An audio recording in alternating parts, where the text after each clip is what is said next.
The first time I saw the red cloaks, I was 5 years old. It was the middle of the night, and my room was bathed in an eerie, reddish glow.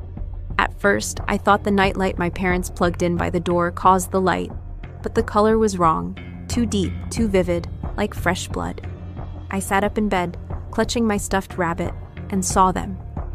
They stood at the foot of my bed, 2 figures in long, flowing cloaks the color of rust and fire, their faces hid in shadow, but I felt their eyes on me, cold and unblinking. I tried to scream, to call for my parents, but my voice vanished, stolen by the same force that froze my body in place. One of them stepped forward, its cloak rippling like liquid. It reached out a hand, long, bony fingers stretching toward me, and I felt a cold, damp breath on my face. Then I woke up. My parents found me huddled in the corner of my room, trembling and crying. They told me it was just a nightmare, that it wasn't real. But even then, I knew better. The red cloaks were real, and they were coming for me. The dreams have haunted me for as long as I can remember. As a child, they came almost every night, leaving me exhausted and terrified. My parents took me to doctors, therapists, even a priest, but no one could explain why I kept seeing the red cloaks. Eventually, the dreams became less frequent, fading into the background of my life like a bad memory. But now, they were back. 26 years later, I'm in the same place, waking up gasping for air, my heart pounding in my chest. The room was dark, the only sound the faint ticking of the clock on the wall. I reached for the pill bottle on my nightstand and dry swallowed a Xanax, the bitter taste lingering on my tongue. The doctor prescribed them for my anxiety, but they did nothing to stop the dreams. If anything, the dreams were getting worse. I got up and dressed mechanically, my mind still half in the dream, and headed to school. Black Hollow Elementary was a small, unassuming building on the edge of town. I've taught here for 5 years, and it felt like a second home. The kids were my solace, their laughter and curiosity soothing my frayed nerves. But this year, something was different. Lucas Carter joined my class a month ago. He was a quiet boy, slightly tall for his age, with dark eyes that seemed to see too much. He was bright, too bright sometimes. He'd answer questions before I even finished asking them, and his essays were filled with insights that seemed far beyond his years. But there was something unsettling about him, something I couldn't quite put my finger on. His mother, Claire, was a widow who moved to Black Hollow after her husband's death. She was kind but reserved, with a sadness in her eyes that mirrored my own. We'd started talking after school, sharing coffee in the empty classroom while Lucas played in the hallway. She told me about her husband's sudden heart attack, about how she and Lucas had needed a new beginning. I told her about my anxiety, though I left out the part about the dreams. One afternoon, as we sat in the fading light of the classroom, Claire leaned forward and said, "Ellie, there's something you should know about Lucas." I frowned. "What is it?" She hesitated, her hands twisting in her lap. "He's different. He knows things he shouldn't." I laughed nervously.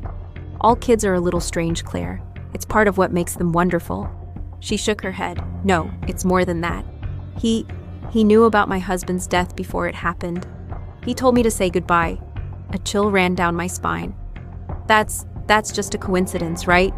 She didn't answer, and the look in her eyes told me she didn't believe that. The dreams came more frequently after that.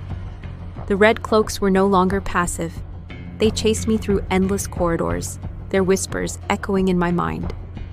I started seeing glimpses of them in my waking life, shadows moving in the corners of my vision, the sound of rustling fabric when no one was there. I tried to tell myself it was just stress, but deep down, I knew it was more. One day, as I was packing up my classroom, Lucas lingered behind. The other kids had already left, their laughter fading into the distance. He stood by the door, his backpack slung over one shoulder, watching me with those unsettling eyes. "Miss Marsh," he said, his voice soft but firm. "Do you know why you have the dreams?" I froze, my heart skipping a beat. "What dreams?" "The ones with the red cloaks," he said, as if it were the most natural thing in the world.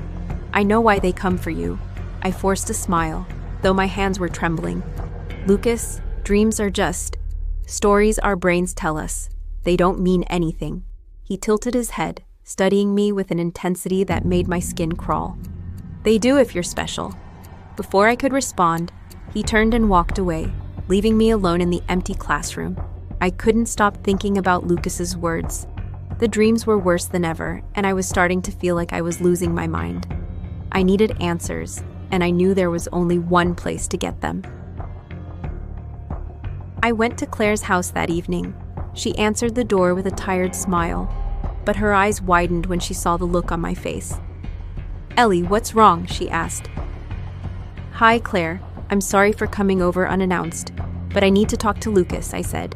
He knew something about me, similar to how he knew something about your husband.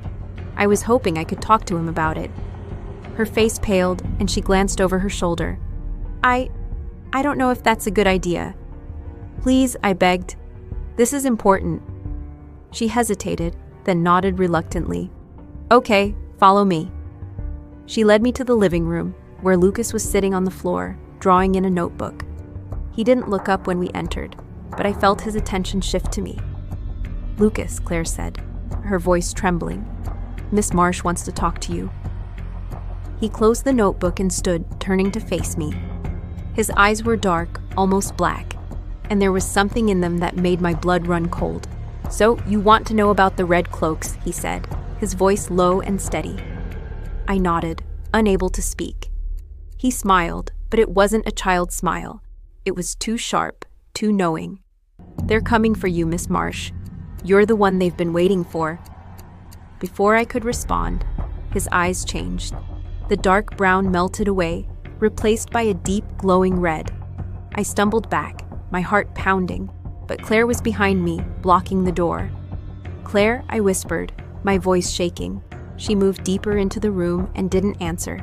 Instead, her body began to shift, her form shimmering like fractured glass under moonlight, until the illusion of flesh dissolved entirely, revealing the crimson folds of a red cloak that seemed to bleed into the air around her. Her eyes were empty, her face expressionless. I turned to run, but Claire was faster. She grabbed my arm, her grip like iron, and pulled me back. Lucas moved toward me, his body unnaturally fluid. Lucas's empty, depthless gaze shifted to Claire, his eyes like twin voids draining the warmth from the room. "Claire," he said, his voice deceptively soft. "Do you remember the day we met?" Claire stiffened, her grip faltering for the briefest moment as I thrashed against her hold. "Of course, Lucas."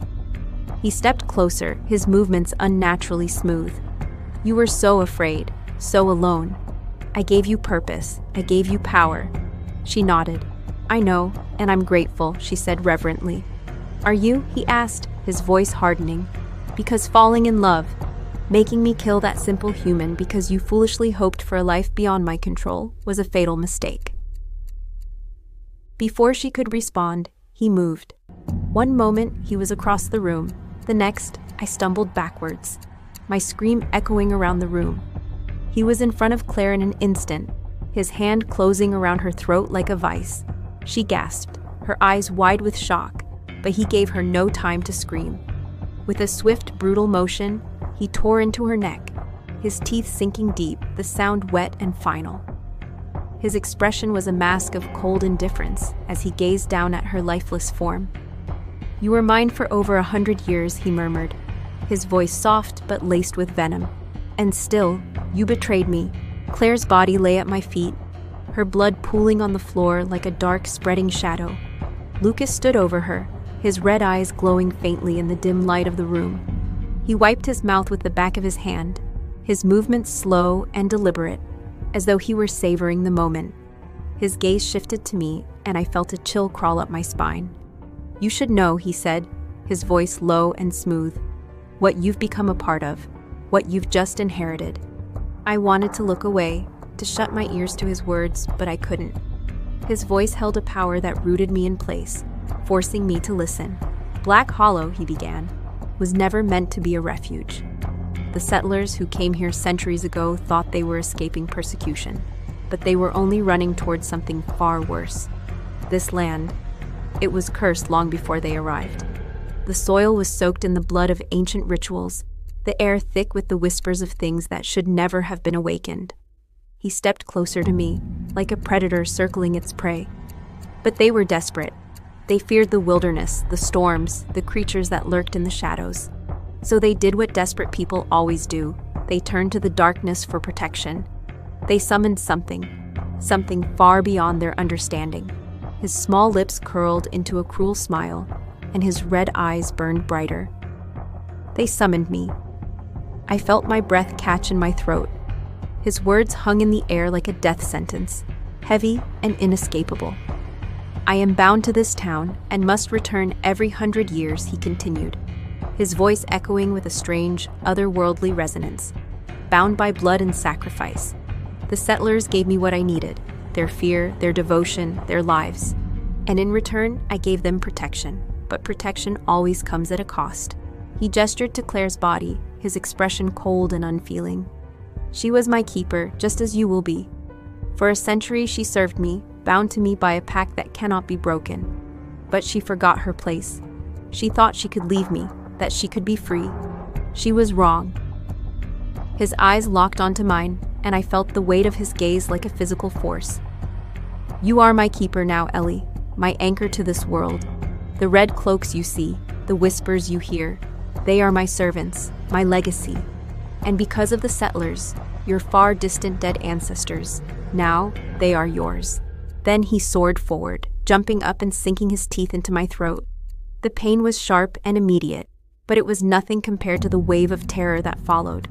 I felt something cold and dark seep into me, binding me to him. Black Hollow is mine, he said, his voice a low, menacing growl against my throat. And you are mine. There is no escape, no freedom, no end. You are bound to me by blood, by law, and by the curse that flows through this town, and your veins like a river of shadows. Lucas stepped back, his lips now stained with my blood. His red eyes glowed faintly in the dim light, and his expression was calm, almost serene, as though he had done nothing more than sip from a glass of wine. I clutched at my throat, my fingers trembling as they brushed against the wound. It didn't hurt, not in the way I expected. Instead, it felt cold, as if his bite had left a piece of his darkness inside me. He tilted his head, studying me with a detached curiosity, like a scientist observing an experiment. You feel it, don't you? He said, his voice low and smooth, almost soothing if not for the menace that lurked beneath it. The bond, the weight of it. It's already settling into your bones, into your soul. I wanted to scream, to deny it, but the words caught in my throat. My body felt heavy, as though the air around me had thickened, and the shadows in the room seemed to pulse and shift, alive in a way they had never been before. Lucas took another step back, his movements fluid and unhurried, his eyes never leaving mine. You are the keeper now, he purred, his voice a cold, deliberate whisper. Bound to me, bound to this town, bound to the shadows that have waited for you since the moment you were born. A shiver crawled down my spine. His presence was overwhelming, a force that pressed against me from all sides, suffocating and inescapable. And the shadows, he giggled, his lips curling into a faint, cruel smile, will never let you go. The days blurred together after that. I went through the motions, teaching, grading, smiling at the other teachers, but I felt like a stranger in my own life. The weight of what happened pressed down on me, and the world around me seemed to shift and warp, as if reality itself was now altered. The day after Lucas killed Claire and bound me, I found a document on my desk, its edges crisp and unblemished, as if it materialized out of thin air. It was a will, Claire's will. My hands trembled as I read it. The words were clear, unmistakable. I was named Lucas's legal guardian. The signature at the bottom was hers, but the ink looked fresh, as though it was written yesterday. What unsettled me more was the town's reaction, or lack thereof. No one asked about Claire. No one seemed to remember her at all. It was as if her existence was erased, wiped clean from their memories. When I hesitantly brought her up to a colleague, they frowned, confused, and said, "Who?" Lucas moved into my home that same week, his presence an ever-present shadow. He watched me constantly, his red eyes burning with a cold, calculating light. He didn't need to speak. I could feel his power, his control, tethering me to him. I was his keeper now, his anchor to this world, and there was no escape. One night, as I lay in bed, I heard a soft rustling sound. I turned my head and saw the shadow of the red cloak, my red cloak, hanging on the door, swaying gently as if caught in a breeze. But the window was closed, the air still. I closed my eyes, trying to block it out, but the shadows called to me, pulling me into the darkness. And then, in a flash of clarity, I understood. The red cloak that reached out to me in my dreams, the one that haunted me since I was a child, it wasn't some external force, it was me. The realization hit me like a punch to the chest. The figure in the cloak, the one that always felt so familiar, so inevitable. It was my own reflection, distorted by time and fear. I had been running from myself all along, from the part of me that always belonged to him. And this time, I didn't fight it.